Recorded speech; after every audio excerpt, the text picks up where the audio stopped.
Hello welcome back to my channel. మనం ఈరోజు వీడియోలో దసరా నవరాత్రుల సమయంలో తెలంగాణ ప్రజలు జరుపుకునే అత్యంత ముఖ్యమైన పండుగ బతుకమ్మ. 9 రోజుల పాటు అంగరంగ వైభవంగా జరుపుకుంటారు. అసలు ఈ పండుగ జరుపుకునే సాంప్రదాయం ఎప్పుడు మొదలైంది, దీని వెనుక కథలు ఏంటో తెలుసుకుందాం. ప్రకృతిని ఆరాధించే పండుగ బతుకమ్మ. తెలంగాణ సాంస్కృతిక సంప్రదాయాలను ఇతర రాష్ట్రాలకు తెలియజేస్తూ 9 రోజుల పాటు అంగరంగ వైభవంగా జరుపుకుంటారు. ఓవైపు నవరాత్రుల ఉత్సవాలు, మరోవైపు పువ్వుల పండుగ బతుకమ్మతో తెలంగాణ రాష్ట్రం కలకలలాడిపోతుంది. రంగురంగుల పూలను అందంగా పేర్చి ప్రకృతి పరవశించిపోయే విధంగా ఈ పండుగను జరుపుకుంటారు. కులం, మతం, చిన్న పెద్ద, ప్రాంతం అని తేడా లేకుండా అందరూ ఎంతో ఉత్సాహంగా జరుపుకునే అద్భుతమైన పండుగ బతుకమ్మ. ఇంట్లోని ఆడవాళ్ళు అందరూ అందంగా ముస్తాబై బతుకమ్మ తయారు చేసి వాటి చుట్టూ చేరి జానపద గేయాలు ఆలపిస్తూ నృత్యాలు చేస్తూ సంబరాలు చేసుకుంటారు. దసరా నవరాత్రుల సమయంలో జరిగే ఈ పండగ చూసేందుకు 2 కళ్ళు సరిపోవు. ఏ వీధిలో చూసినా మహిళలు పట్టు చీరలు ధరించి దగదగలాడే నగలు వేసుకొని బతుకమ్మను తల మీద పెట్టుకొని ఊరేగింపుగా వస్తారు.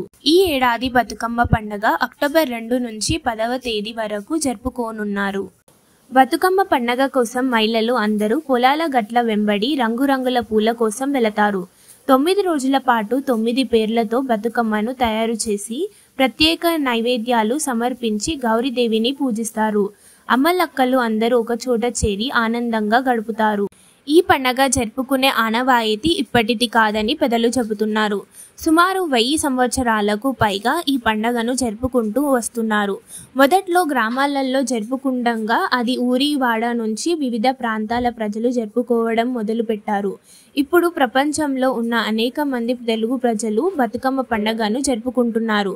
బతుకమ్మ పండగ జరుపుకోవడం వెనుక అనేక కథలు ప్రాచుర్యంలో ఉన్నాయి.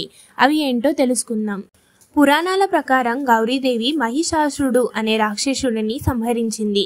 అతడితో యుద్ధం చేసి అలసిపోయిన అమ్మవారు అశ్వయుజ పాడ్యమి నాడు నిద్రపోయింది. అమ్మను మేల్కొల్పేందుకు భక్తులు బతుకమ్మ అంటూ పూజలు చేశారు.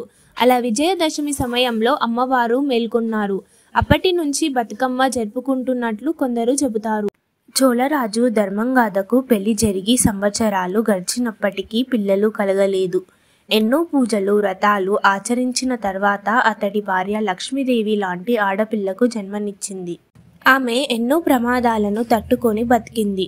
విషయం తెలుసుకున్న రుగ్నులు ఆడబిడ్డను చూసి ఆమెను బతుకమ్మ అని ఆశీర్వదించారట.